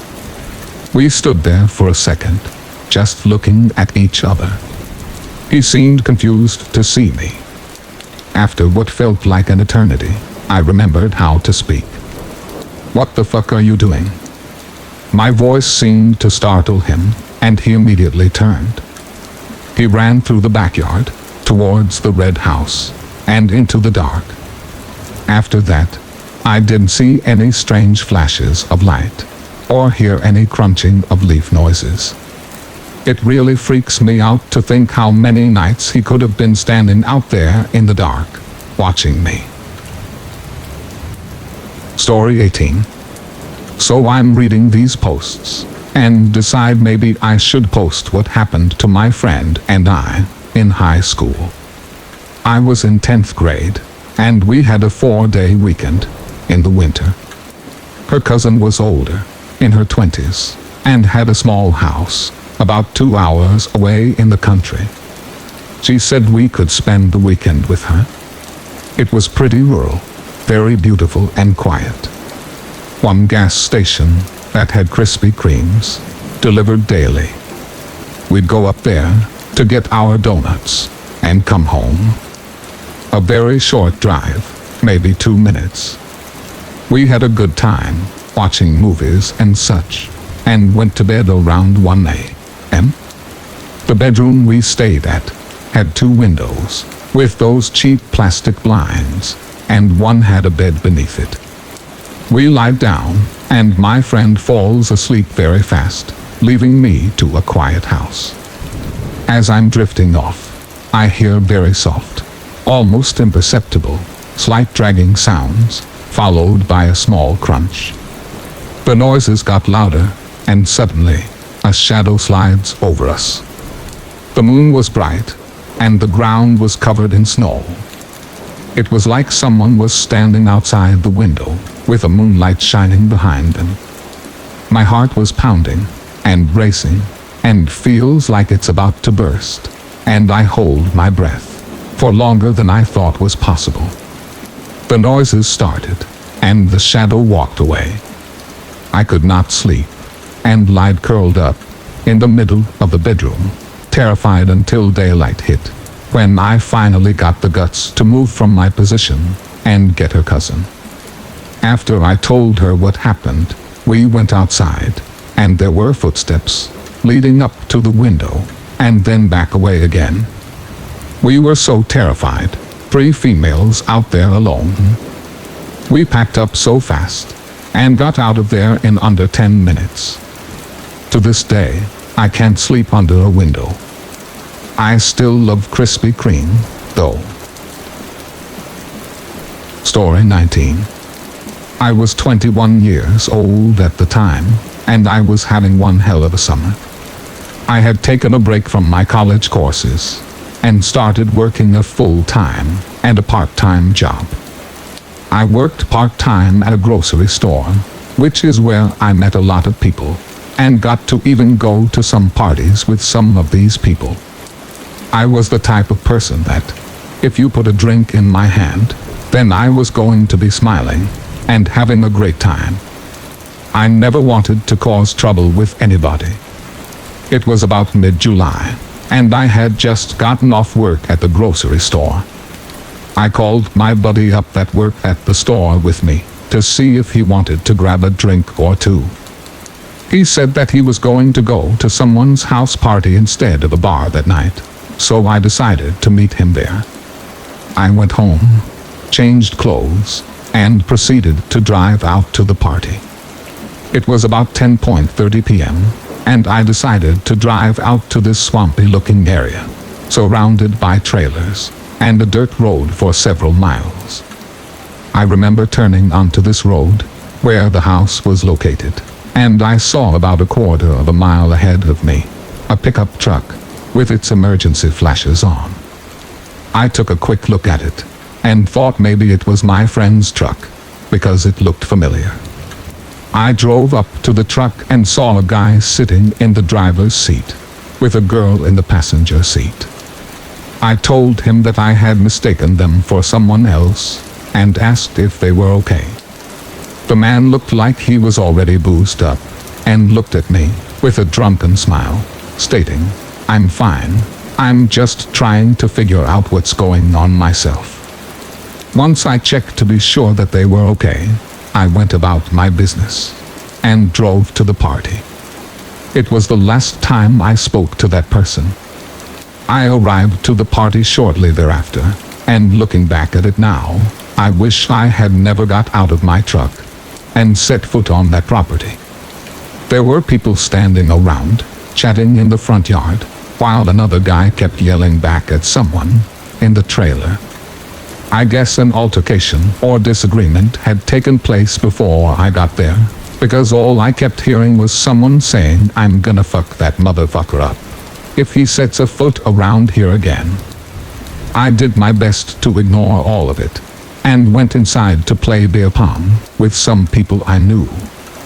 I wasn't looking for any trouble that night. I just wanted to drink beer and chill. As I sat on the couch, enjoying my cold one, and bullshitting with some of the guys, I saw this heavy-set guy storm back into the house, and walk down the hallway. When he came back, he had what appeared to look like a rifle, and a shotgun, in his hand. He came back in, and for some reason, I introduced myself to him. He stared me down for a while, puffing out a cigarette. My hand extended out to him, and he didn't shake my hand. Instead, he pulled out his pocket knife and flicked it open and said, "Name is Billy, and you best be on my good side, 'cause I ain't no one to fuck with." I remember after he walked away, I hurried up, finished drinking my beer, and drove back home. Something about that night was a little unsettling to me. I don't know what it was, but something didn't seem right.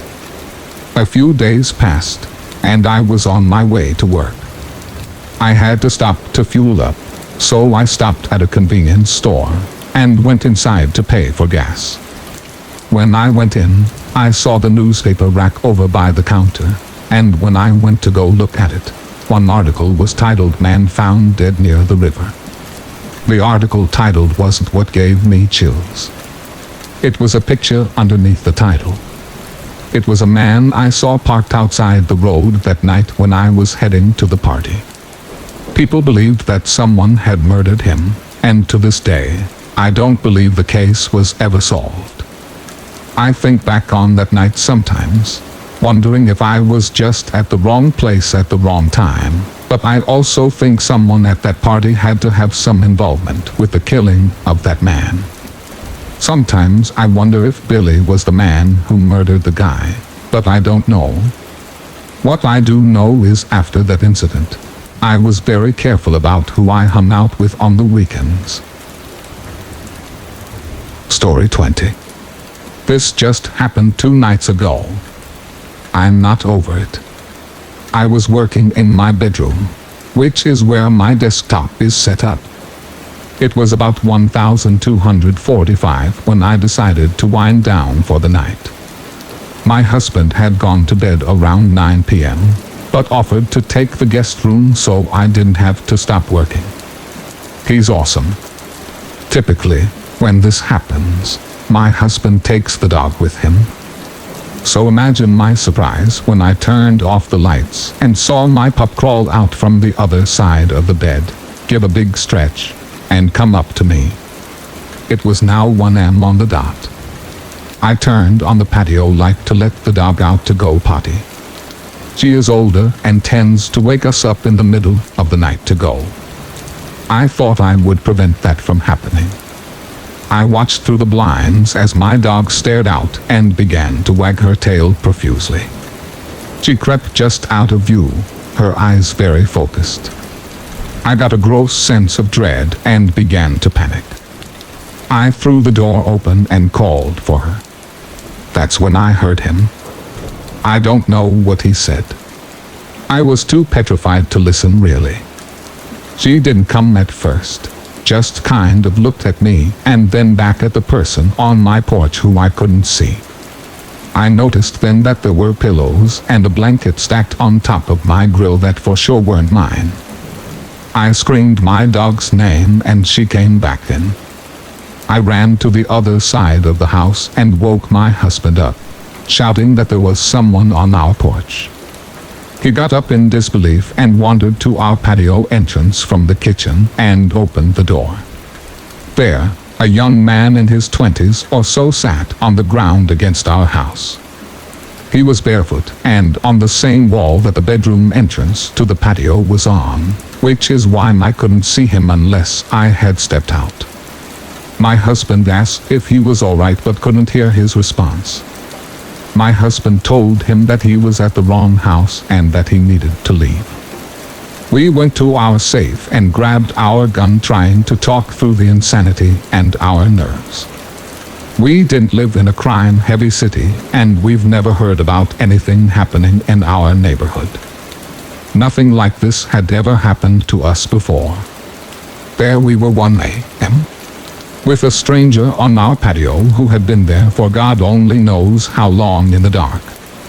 We walked back out to the living room and saw that he had moved to a chair on our patio. My husband shined the light on the handgun at him and shouted for him to leave, and I called the police. When they arrived, the man was gone, but his pillows and blankets were still out there. One of the officers told us that he believed he knew who the young man was. He had a psychotic episode earlier in the week after coming off his bipolar meds. He lived nearby and was probably headed back that way. We're no strangers to mental illness, so naturally I felt awful that we had left to call in the police and brandishing a weapon. Story 21. When I was in 3rd grade, there was this girl in my class. She wasn't particularly liked by anyone, and she was quite the bully and overall a rude person even to adults. She was known to have anger issues and get mad at people for what seemed like no reason. I was no exception. Her name was Carly. She had been mean to me in the past, but that didn't deter me from going to her house one day after she had been nice to me all day at school. Naive, I know. So before leaving school that day, I called my mom to ask her if I was allowed to go to Carly's house. She said yes, and to call her when I got there so I could give her the address. Now, when I think back, I wonder if she had a bad feeling about the situation, since she didn't normally ask for the address, and she isn't picking me up since Carly's house was only about 2 blocks away. When I get there after calling my mom, of course, Carly insisted on making me look pretty after wetting my hair and brushing it. I let her, then she told me to close my eyes and that she was going to take me into the living room. I closed my eyes and she began to guide me towards the bathtub. We were already in the bathroom, so the tub was a solid 2 feet away from where I was standing. I opened my eyes just enough to see where she was guiding me. My foot hit the side of the tub and I said that this doesn't feel like the living room. She said it was, and that I just needed to step over the gate. I tell her that I know that this is the bathtub.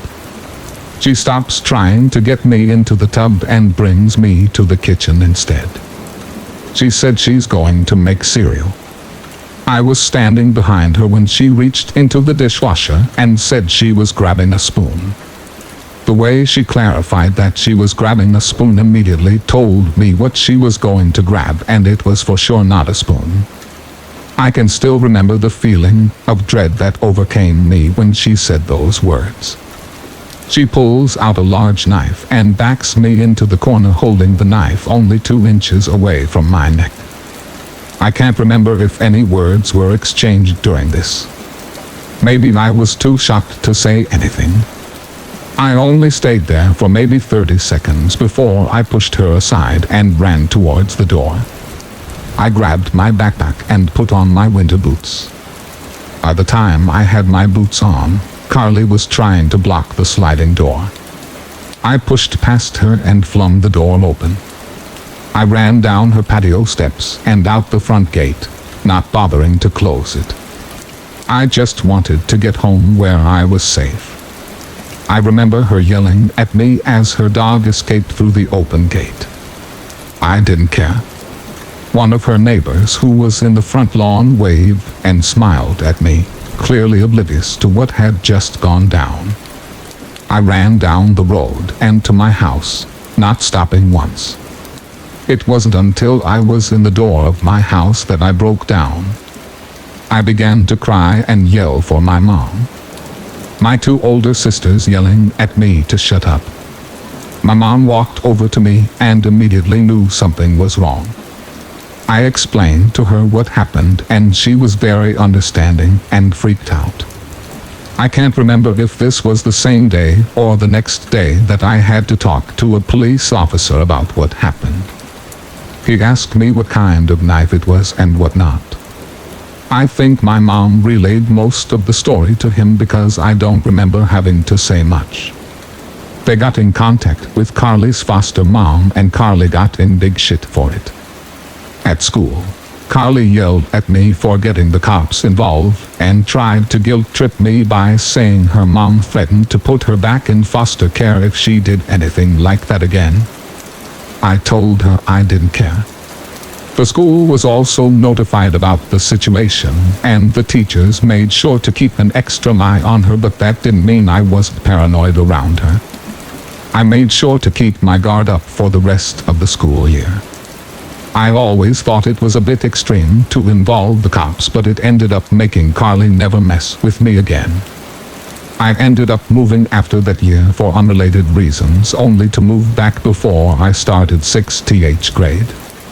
The first day of middle school, I was waiting for them to call my name so I know which class is my homeroom when I hear an all too familiar name, Carly. I watch as no one goes up to join the class. Was she not here? Next I was called. I go up to join the class that she would have been in. I found out later when the teacher was doing attendance that she had moved 3 hours away just before the beginning of the school year. It's been 3 years since then, and I can only hope she doesn't come back. But if she does, I'm not too concerned. I will make sure she stays the hell away from me. That incident gave me some trust issues, but at least now I know to choose my friends wisely. Story 22. Around March 2014, I started talking to this girl on Tinder. She seemed cool and fun, and after about a week of talking, she suggested that we meet in person. She invited me to this coffee shop, and I accepted. However, that day she started messaging me saying that she had to tell me something. Her pictures on Tinder weren't actually of her, and yes, she was a guy. He claimed he really liked talking to me, and he begged me to still meet up with him. Naturally, I declined. I blocked his profile and continued on with life. About a week later, I started speaking with another girl. Once again, she seemed really cool and fun, and we hit it off. She asked me if I spoke to people on Tinder frequently, and rather stupidly, I told her about my previous encounter with the man-lady. Weeks later, I would realize that this new girl was the same girl as before. She asked me if I wanted to meet up, and I said sure, as long as it were in a public place. We decided on a cafe, and the next day I sat at the table waiting. 5, 10, 15 minutes had passed, and she was nowhere to be seen. I then peered out the window and saw from across the street a man staring at me intently. I looked away, waited a few seconds, and looked back. He was still standing there staring. At that point, I left the cafe, got on my bike, and booked it home. I was definitely a little freaked out, but tried to pull myself together and reasoned that no one could have followed me. I then deleted my profile, and things went back to normal. About 3 weeks later, I started getting phone calls. The numbers all showed up as unknown. I picked up the first few times to some guy breathing heavily into the phone. I was already a little freaked out, and after about a day I stopped picking up any calls unless it displayed the caller's name. Then I started receiving texts. At first they were pretty harmless. Calls for attention and begging me to meet in person. It then changed to very sexual texts until eventually the messages became threatening, and whoever was messaging me started throwing out my family and friends' names and whereabouts, saying that he would get them involved unless I answered. Because they were texting me, I could see a displayed number, but when I called the phone providers, they told me that the number couldn't be traced and that it was probably a track phone. Great. I waited about 2 more weeks not responding to the texts, thinking that I shouldn't feed the troll. But eventually it became too much. I started getting upwards of 50 texts and phone calls a day. I would wake up to 10-20 texts every morning. I then decided to change my number altogether. The harassment stopped for a while, but sure enough it started happening again.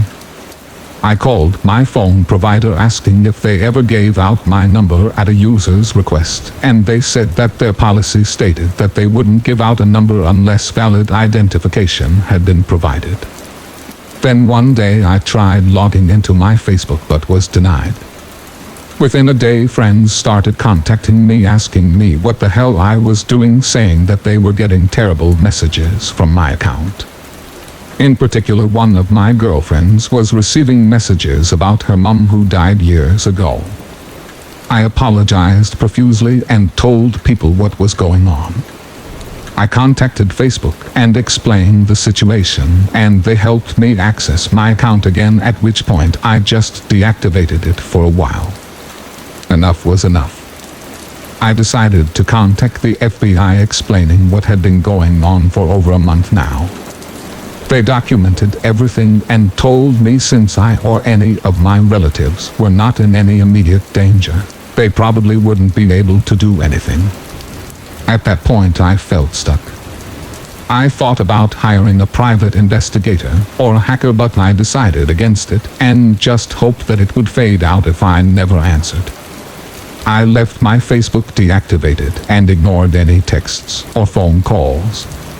I never had any trouble at home, but some of my closest friends received the occasional text, which always weirded us out. I hated that they got dragged into this, and one day I came home and everything felt very eerie. Door unlocked, windows opened, and no one home. A strong breeze was running through the apartment. I did a check of the place and found nothing else weird, so I locked everything up and just waited for my roommates to get home. It's been almost 7 months now. The calls and texts have more or less stopped. I get an occasional text, but at the very most 1 or 2 a week. At the peak of it, I was receiving almost 100 texts a day. It definitely affected my social/personal life. I became much more weary of the people around me and of my surroundings. I just felt like I couldn't really focus on anything until this stopped. Work was difficult, though I tried to maintain my composure as best I could. Everything was just weird. Life was weird. I've since stopped using all forms of dating apps or websites. Things are now getting back to normal. I just want to put it all behind me. I'm moving at the end of the year, so it'll be nice to have a fresh start in a new place. I'm not going to sit here and say that dating apps are dangerous and that no one should use them, but definitely cover your bases. Ask more questions before meeting someone. FaceTime them first. Skype. Anything. I was naive about it, and I regret it. Be safe. Stick close to your friends and try meeting people in more traditional ways. Story 23. At the time of this story, I was 10 years old and lived in a small coastal town in Newfoundland that was littered with large forests. Almost every house had acres and acres of forestry behind it, which in itself was very beautiful. I am now 21 and live in the bustling city of Alberta, and I do find myself missing this setting in my old backyard every once in a while, but it's usually accompanied by the unsettling memory of what I am about to recount. By the time I was in 4th grade, I was already trusted to be home by myself, as my mother went out to visit my grandmother and aunt, who lived literally a few minutes down the road from us. I was happy to have such a privilege. I was an only child, and my father worked in another province for months at a time, so I was very lucky to have this opportunity. It usually meant late night movies and video gaming, and the odd night exploring the forests. This night I was exploring said woods. I usually never went in too far, usually just up to a rock formation that was quite large. I enjoyed climbing and going up there to look out through all the trees in every direction. The house was always in sight, so I never felt scared or frightened by being there. It felt like my own private place that I could enjoy. So as I was scaling the rocks to sit in my usual spot, I suddenly started hearing a sound from further in. A sound that wasn't natural at all. Crying. Faint crying.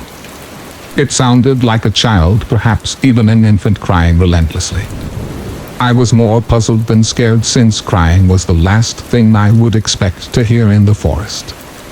I must have listened for a good few minutes, convinced that my ears were playing tricks on me, but it was in fact crying.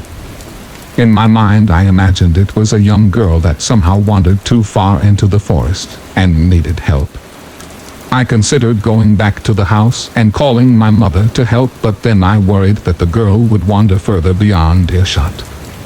And I decided to try and locate the sound myself. I made my way hastily through the trees and branches, trying to figure out the exact direction the crying was in. It definitely wasn't easy though, and it was a matter of trial and error to even make sure I was going in the right direction. One thing I never realized was how consistent this crying was. No pauses, no words of any kind, just non-stop sobbing and wailing that had no end.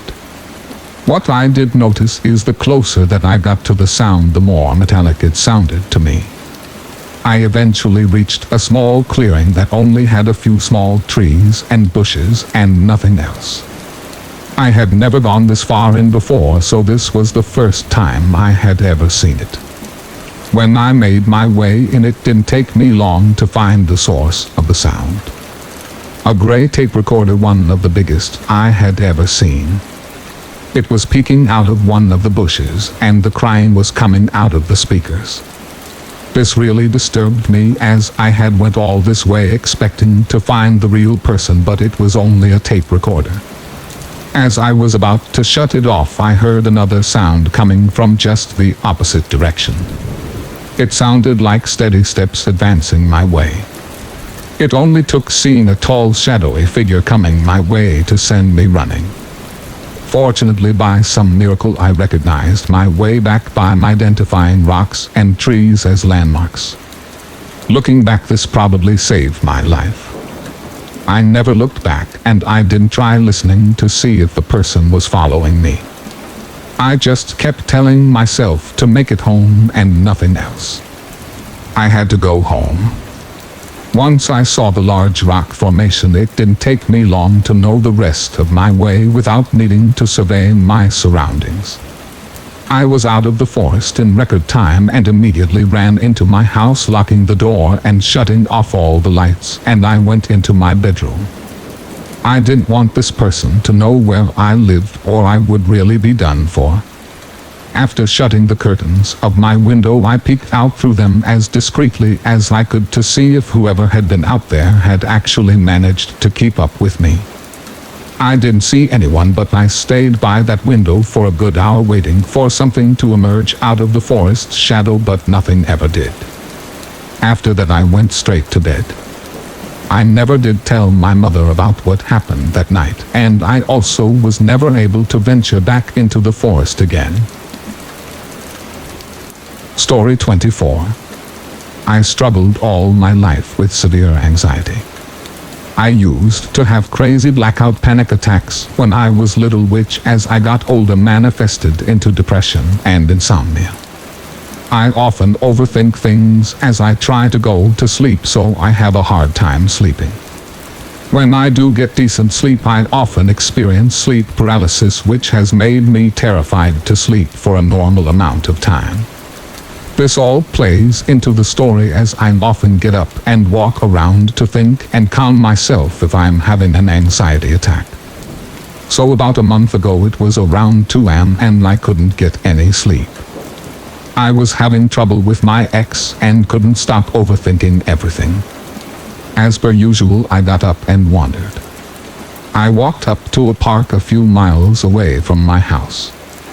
It's usually empty that time of night, and I would often go to the middle of this foresty area to kind of sit and calm down. Being surrounded by nature often helped me calm myself. I was sitting on a log and listening to some sad music, trying to avoid my thoughts. Just doing my usual rituals, I guess you could say. When all of a sudden I heard leaves rustle about 10 to 20 yards away from me. I looked and saw nothing. So I figured it was a small animal and resumed doing my thing. After a few minutes, I heard more rustling, followed by heavy breathing. I have a friend who suffers from the same thing I do, and sometimes we will meet up at the park and talk about stuff. I had texted him saying he should meet up there, but he didn't respond.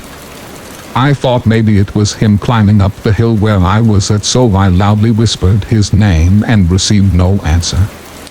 The breathing got closer and heavier, and I didn't want to deal with whatever it was. I have listened to stuff on here for long enough to know better, and I got up and briskly walked over to the other side of the park, which was about a 20-minute walk. I sat down on a bench and removed my earbuds in order to hear what was going on around me. I then heard something that made the hair on the back of my neck stand on end, and my heart dropped. I heard the creepy and sadistic sounding laugh from what sounded like 100 feet away. I was in a pretty open area, and I couldn't see anyone, and I was just scanning the tree line when I saw him. This creepy, wiry old man with a cane came out of the brush staring straight at me. He started hustling over, moving much quicker than I thought someone his age could. I got up and started walking, hoping he didn't actually see me, as he started cackling loudly and yelling, "Get back here, kid." I'm a rather big 17-year-old chap who was wearing a black hoodie that covered most of my face. I'm often mistaken for someone much older, of my actual age, and with the hoodie in the dark he would have no idea that I was a kid unless he had been close enough to see me clearly. From a distance I looked like a grown man, so I started to run and made my way to the nearest exit. I turned, and he was somehow only a little ways behind me, just a little over arm's length in fact. I don't know how he caught up to me. I'm not the fastest runner, but I know that I'm faster than some old dude with a cane.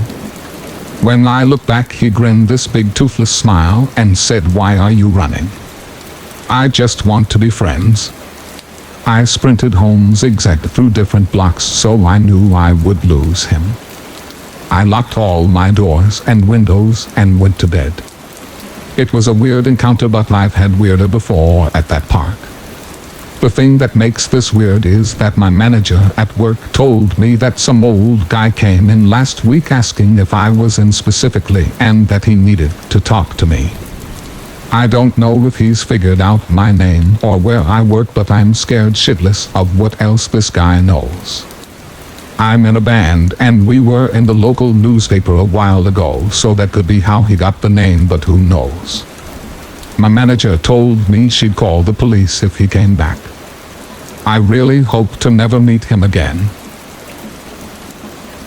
Story 25.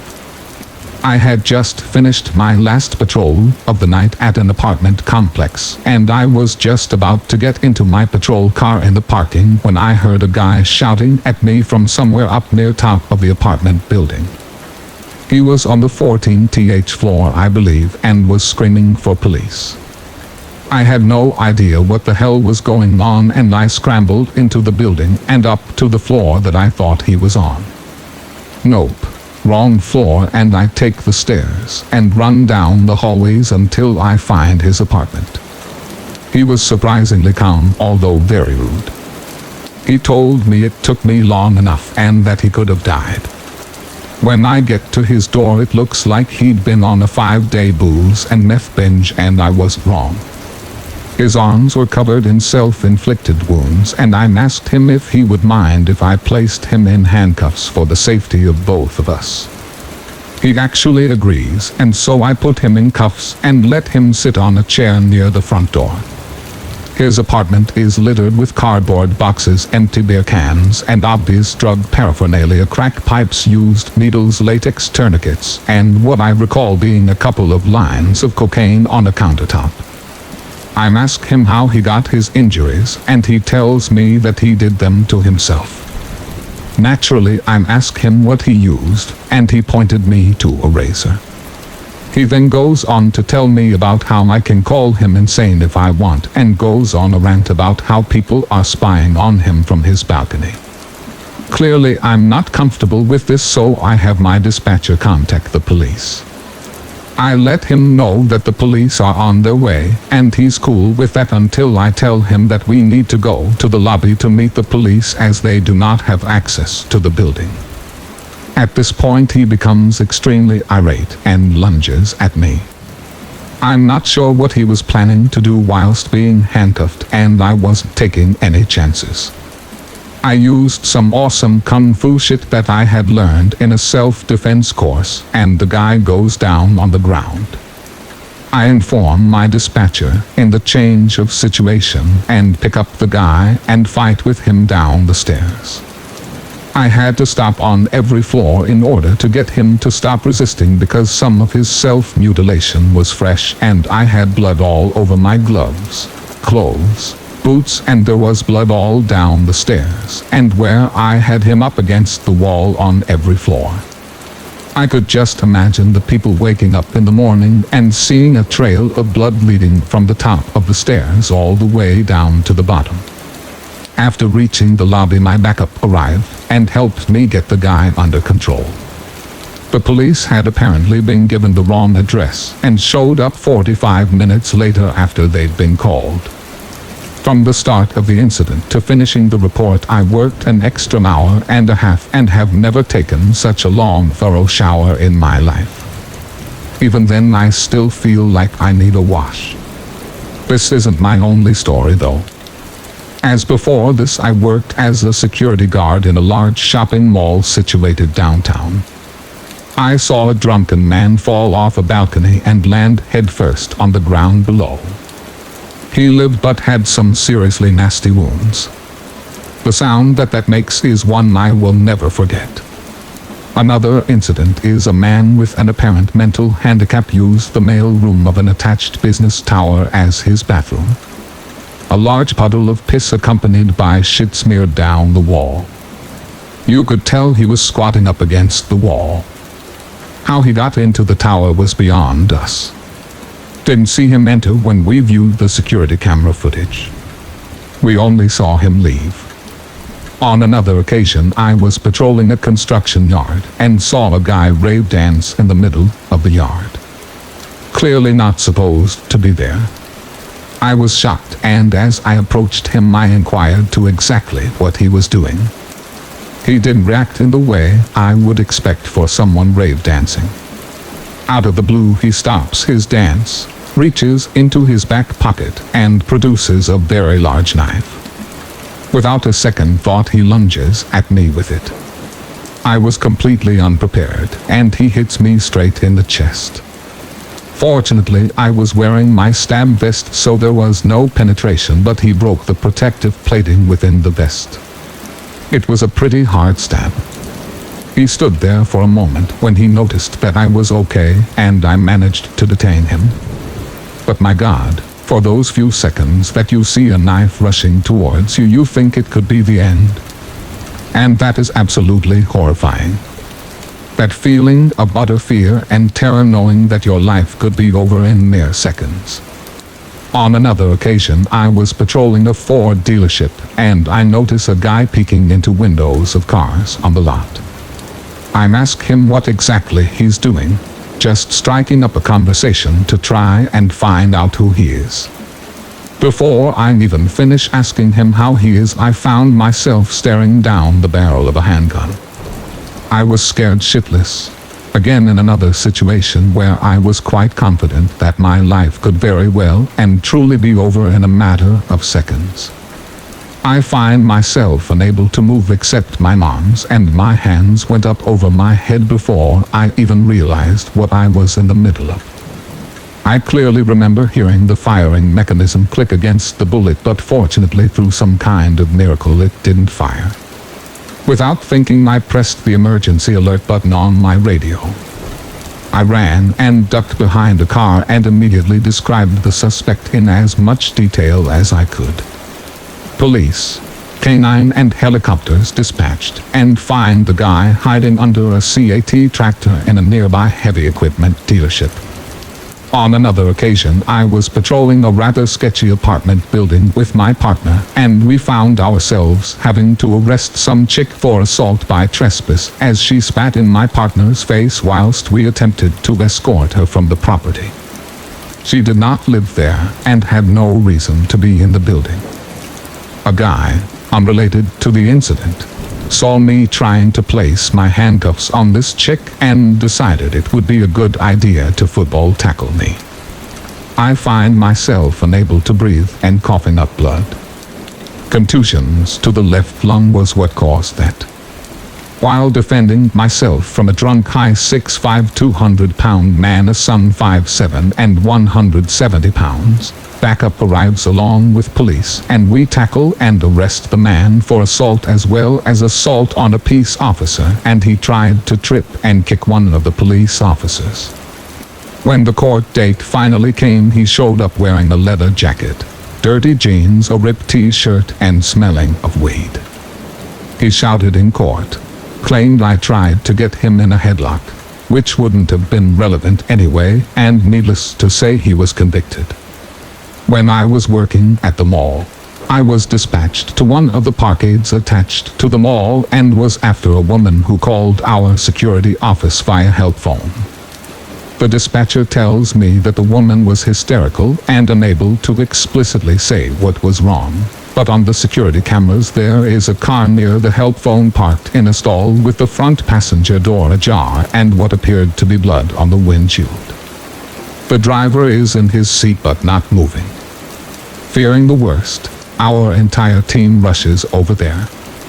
When we arrive, my supervisor tries to get the woman who has blood all over her and tell him what happened.